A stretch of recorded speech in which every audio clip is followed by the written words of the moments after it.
माई pledge private limited aviation institute के director एवं singer Vishwajeet Ghosh ने अपनी धर्मपत्नी director Pyari Chatterjee, legal advisor advocate Mani Vishwakarma और डॉक्टर पूनम ओबेरॉय के साथ एक प्रेस कॉन्फ्रेंस आयोजित कर संस्थान के खिलाफ चलाए जा रहे कथित दुष्प्रचार पर अपनी प्रतिक्रिया दी। प्रेस वार्ता में उन्होंने आरोप लगाया है कि मार्स कम्युनिकेशन पीआर कंपनी द्वारा लोगों को सोशल मीडिया के माध्यम से उनकी संस्था को बदनाम करने की कोशिश की जा रही है। उन्होंने स्पष्ट शब्दों में कहा कि संस्थान के खिलाफ किसी भी प्रकार का आपराधिक मामला किसी भी पुलिस स्टेशन में दर्ज नहीं है। डायरेक्टर विश्वजीत घोष ने कहा कि यदि कोई व्यक्ति विद्यार्थियों या उनके अभिभावकों के बीच इस तरह की अफवाह फैलाता है तो उस पर विश्वास न किया जाए। उन्होंने बताया कि इस संबंध में ओसियोरा पुलिस स्टेशन में लिखित शिकायत दर्ज कराई गई है। साथ ही बदनामी करने वाले संबंधित व्यक्तियों के खिलाफ मानहानि दावा कोर्ट में दायर करने की प्रक्रिया शुरू हो चुकी है। संबंधित पक्षों को कानूनी नोटिस भी भेजी जाएगी। उन्होंने ये भी जानकारी दी कि धारा 138 से जुड़ा एक मामला कोर्ट के विचाराधीन है, जिसकी न्यायिक प्रक्रिया जारी है। प्रेस कॉन्फ्रेंस के दौरान उन्होंने दावा किया कि संस्थान को जानबूझकर बदनाम करने की कोशिश की जा रही है। संस्थान में पढ़ने वाले विद्यार्थियों के अभिभावकों की ओर से लगातार शिकायतें मिल रही हैं कि उनके बच्चों को सोशल मीडिया के माध्यम से संपर्क कर संस्थान के खिलाफ भड़काया जा रहा है। इतना ही नहीं, कुछ मामलों में अश्लील अंदाज में भी संदेश भेजे जाने की बात सामने आई है। संस्थान प्रबंधक ने ऐसे कृत्यों को गंभीर बताते हुए कहा कि वे इसे किसी भी हाल में बर्दाश्त नहीं करेंगे और दोषियों के खिलाफ कड़ी कार्रवाई कानून के तौर पर की जाएगी। नाम बताइए और क्या है मामला दर्ज? मैं एडवोकेट विश्वकर्मा लीगल एडवाइजर। आज हम लोग यहाँ प्रेजेंट थे मेनली एक केस की विश्वकर्मा माइक्रेज प्राइवेट लिमिटेड का लीगल एडवाइजर। आज हम लोग यहाँ प्रेजेंट है मेनली एक केस के लिए जो आयुष शाह नाम का एक आदमी है, वो एक फेक आईडीज बना के बहुत सारी 15-20 माइफ्लेज के सोशल मीडियाज़ पर और उनके अदर प्लेटफॉर्म्स पर जाकर लोगों को पर्सनली मैसेज करता है और ये बताने की कोशिश करता है कि माइफ्लेज एक फ्रॉड है, क्रिमिनल कंप्लेन रजिस्टर्ड हुए हैं उसके खिलाफ। ये सारी चीज़ें बेवजह उनको बदनाम करने की कोशिश कर रहा है। जहाँ तक हम लोग के पास इंफॉर्मेशन आई है कि कुछ कंप्लेंट उसने फाइल किए हैं जो कुछ चेक्स से सिक्योरिटी पर्पस के लिए उन्होंने लिया था, वो उन्होंने बिना बताए उसको डिपॉजिट कर दिया और सारे के सारे चेक्स, ऐसा लीगली होता नहीं है जहाँ तक, तो सारे के सारे चेक्स एक ही दिन में डिपॉजिट किए हुए हैं।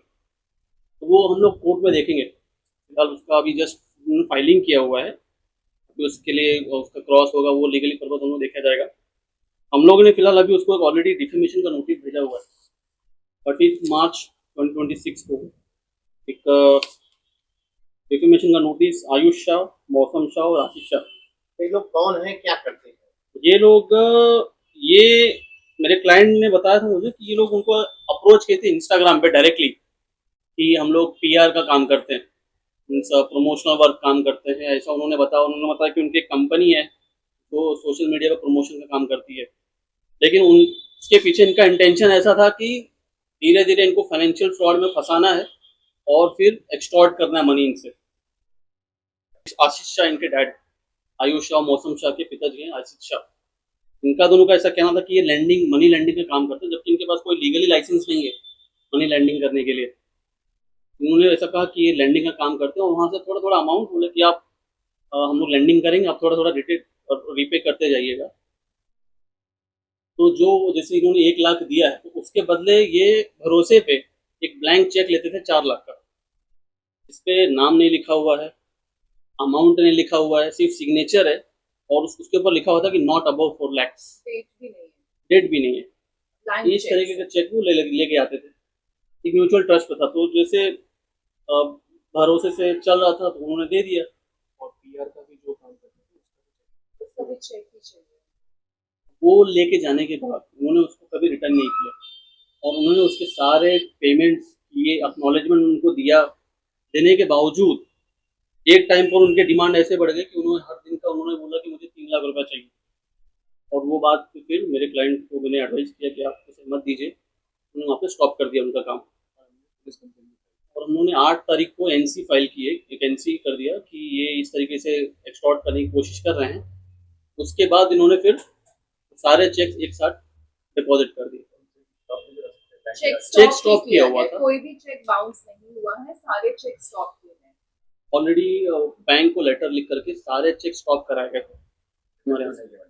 कुछ नहीं, पेमेंट कुछ नहीं गए। हम अपना पेमेंट तो बचाएंगे ही ना फ्रॉडस्टर्स के फिर बाद में रोना धोना करने से अच्छा पहले सतर्क रहेंगे ही। लेकिन इसकी सबसे बड़ी चीज़ ये है, अब जो ये कर रहे हैं, उन्होंने हमारे कई गर्ल स्टूडेंट्स को मैसेज किया पर्सनली ये मेन बात है। मेरी टीम ने मुझे ये मैसेज है उनका, आप दिखा सकते हैं। My team has informed me that you have been working with my pledge, या आप उससे एसोसिएटेड हैं। फिर वो कहते हैं कि कैसे आपसे पर्सनली कांटेक्ट हो सकता है, या आप मुझे बताइए। तो ये बहुत डेंजरस इशू है। हमारे 12 ब्रांचेस हैं, 12 ब्रांचेस में आप कहीं भी किसी को मैसेज करेंगे, कल को आप किसी को बुला के उसके आगे आप क्या कर सकते हो, बहुत बड़ी रिस्क हो जाएगी चीज़। तो उसके लिए ये कॉन्फ्रेंस करना बहुत ज़रूरी था कि आशीष शाह तक मैसेज पहुंचे और लोगों को मैसेज पहुंचे। आपके और उनके बीच है, तो फिर स्टूडेंट को इसमें भी क्यों घसीटना बस वही। हम यही बात प्रूव करने आ जाए कि हैं यहाँ उनको पे। अगर कोई ग्रीवेंस है तो कोर्ट में जाइए। कोई भी कोर्ट में हम लोग dispute देखेंगे। है या कोई भी रिवेंज है, हमें जुडिशियल सिस्टम पे पूरा भरोसा है। पुलिस में हमने इसमें कंप्लेंट सबसे पहले हमने डाली, कोर्ट में कंप्लेंट्स हमने डाली। हम इसको लड़ लेंगे। हम कोई कल के आए हुए नहीं है, हम टॉप कॉलेजेस से पढ़े हुए हैं, बड़े ऑर्गेनाइजेशंस चला रहे हैं, बहुत भरोसे का काम कर रहे हैं। इंडिया और अब्रॉड में, बाहर देशों में मैं और विश्वजीत काम करके आए हैं, तो हमें इससे कोई डर नहीं लगता। हम इस बात को अच्छे से प्रूव कर सकते हैं और इसको लड़के हम जीत लेंगे। बट आज हम जो प्रेस मीडिया पे आए हैं, सिर्फ एक बात प्रूव करने आए हैं, बताने आए हैं पेरेंट्स को, स्टूडेंट्स को। हमारे स्टूडेंट्स का जो एज ग्रुप है 18, 19, 20, 21, 22 इयर्स का एज ग्रुप है। They are all aspirants of airport jobs, airlines jobs. मेरे और विश्वजीत के ट्रेन किए हुए स्टूडेंट्स आज एमिरेट्स में, कतर एयरवेज में, एयर इंडिया में, इंडिगो में बहुत बड़ी पोजीशंस में काम कर रहे हैं। ये एक बहुत बड़ी क्रेडिबिलिटी बनती है, बहुत बड़ी जिम्मेदारी बनती है। और ये जो लड़का है और इसकी जो बहन है, ये लोग हमारे स्टूडेंट्स को डायरेक्टली अप्रोच कर रहे हैं। इस एज ग्रुप के बच्चों को बचाने की जिम्मेदारी हमारी बनती है। इसलिए सिर्फ आज हम इतना बोलना चाहते हैं कि इसकी जो मिसलीडिंग गाइड कर रहा है, ये मिसलीड कर रहा है हमारे स्टूडेंट्स को, जिनकी एज ग्रुप बहुत कम है। दे आर यंग अडल्ट्स, है ना, वो लोग यंग अडल्ट्स है हमारे देश के। उनके प्रति हमें जिम्मेदारी निभानी है कि उनको कहीं किसी तरह से मिसलीड ना किया जाए और उनको किसी तरह से इन सब चीजों में ना घसीटा जाए। काहीतरी एक छोटासा सिरियल होता, त्याच्यामध्ये त्याने लहान बाळामध्ये काहीतरी काम केलं आणि त्यावेळी हे एक ह्यांचा एक बॅकग्राऊंड पण आहे.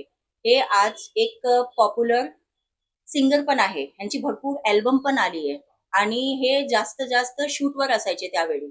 आणि आयुष नावाचा हा जो माणूस आहे, ह्याने इंस्टाग्राम वरती ह्यांना फॉलो केलं आणि ह्यांना सांगितलं की तुम्ही एवढे चांगले सिंगर आहे, तुम्ही मला काहीतरी एक अपॉर्च्युनिटी द्या. माझी एक छोटीशी कंपनी आहे जे माझी बहीण चालवते आणि मी त्याचा प्रमोशन करेन आणि तुमच्या सोबत राहून मला काहीतरी एक फ्युचर माझा सेट होईल.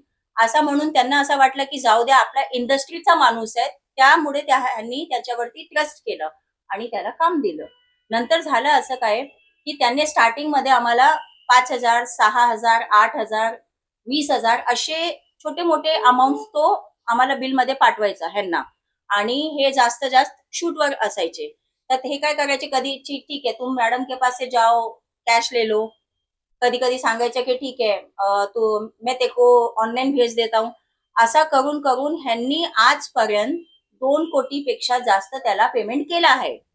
म्हणजे जेवढी त्याने ऍडव्हर्टाइजमेंट नाही केली तेवढं पेमेंट आम्ही दाखवू शकतो, स्टेटमेंट आम्ही आणलं आहे.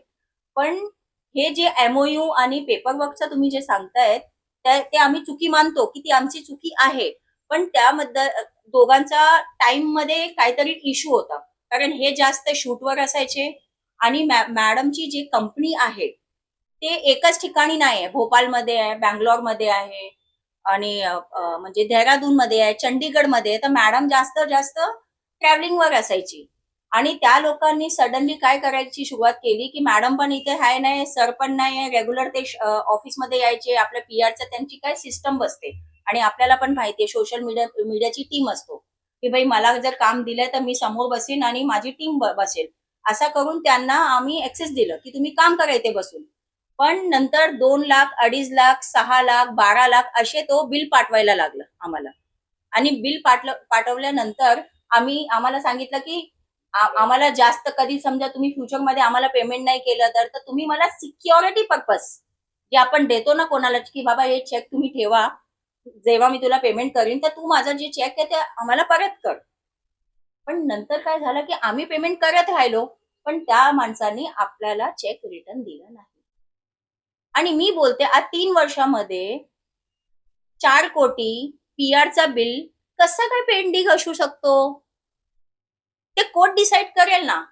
आपल्याला कानूनवरती विश्वास आहे म्हणून आम्ही तुमच्या समोर आलोय.